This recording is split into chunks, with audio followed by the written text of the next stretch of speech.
Goeiedag en welkom. Vandag kyk ons na iets bietjie anders. Osaka se Hirano-distrik. Ons het hierdie fascinerende bronne, artikels, notas wat wys dis 'n plek propvol geskiedenis wat baie mense miskyk. So ons gaan vandag deur hierdie materiaal werk, die stories en die versteekte plekkies uitlig wat Hirano so uniek maak. Weg van die hoofroetes af. Absoluut. Ja, wat my dadelik opgeval het in die bronne is hoe Hirano se verlede nie net stof opgaar in 'n boek nie. Dis ingeweef in die strate, die geboue, selfs die bome. Dis amper asof die ou tyd daar fluister, jy weet, as jy net jou ore spits. Kom ons begin by een van die oudste plekke daar, die Hirano-gou Hachiman-gu eiligdom. Ja, dit gaan ver terug, né? Einde van die Heian-tydperk, so rondom 1185 staan hier. Maar wat my oog gevang het in die notas is die rol wat dit gespeel het in die Sengoku-tydperk.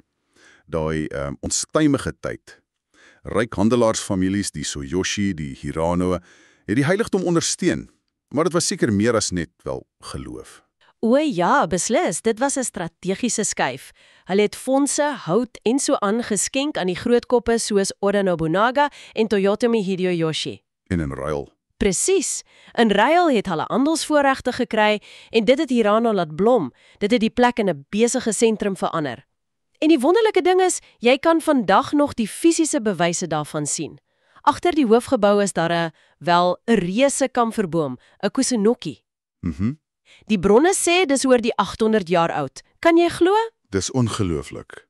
Wel gedaan.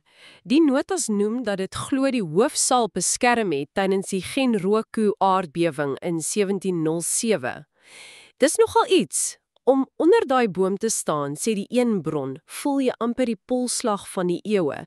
Dis besonders. Ek kan my dit voorstel.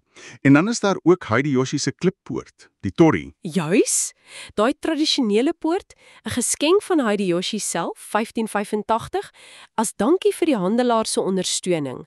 Dit lyk dalk, jy weet, eenvoudig, 5 meter hoog graniet, maar dis 'n direkte, tasbare skakel na daardie tyd, na daai hele transaksie van mag en geld. Die bronne beskryf hoe verweer dit is, die moes daarop. Dis een van daai versteekte juwele wat jou regtig terugvat in tyd. Dit dra die verlede. En daai gevoel van die verlede, dat bring ons by die Kangu-grag. Nog 'n stukkie Sengoku geskiedenis, né? Die gemeenskap wat homself verskans het. Presies. Middel van die 16de eeu, die So, daai selfregerende gemeenskap, het besluit hulle moet hul rykdom beskerm.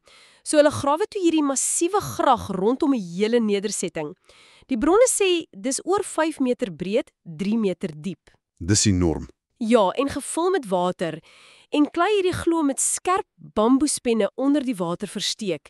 Dit was hulle lewenslyn, hulle verdediging. Dis ongelooflik. En die interessante ding vir iemand wat vandag daar stap, is dat daai grag nie heeltemal weg is nie, reg? Dis die ding, dis nie net in die boeke nie.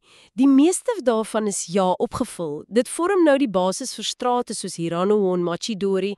Maar jy kan steeds die spore sien. Jy kan, maar jy moet weet waarom te kyk.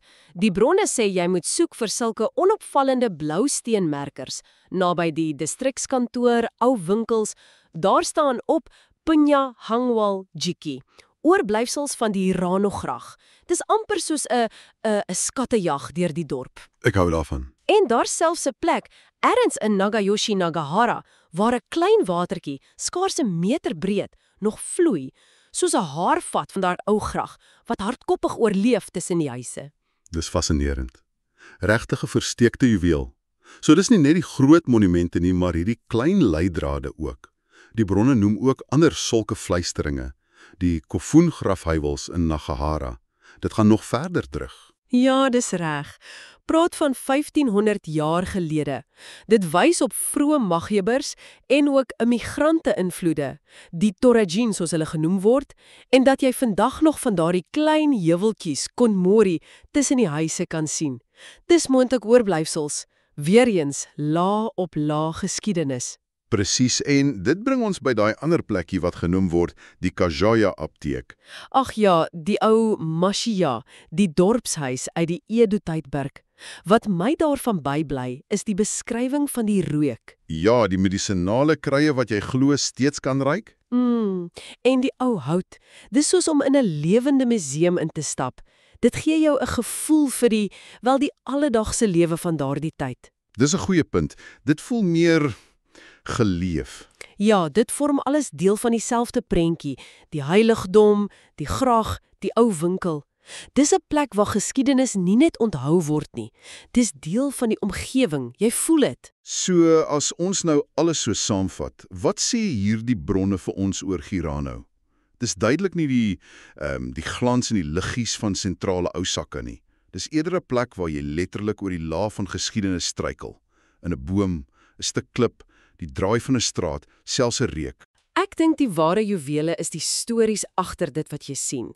Die handelaar se ambisie, ja, maar ook die gemeenskap se wil om te oorleef, om homself te beskerm, die stille getuienis van daai klippe en daai boom. Dit wys hoe 'n plek se identiteit kan behou selfs deur eeue van verandering. En dit laat mens nogal dink. Inderdaad. Dit laat my wonder, watter verborge geskiedenisse, watter stille getuies, lê daar dalk net onder die oppervlak in die plekke waar jy elke dag loop? Wat wag net vir 'n nuuskierige oog soos joune om dit raak te sien? Dis definitief iets om oor na te dink volgende keer as jy buite stap. Gaan verken 'n bietjie.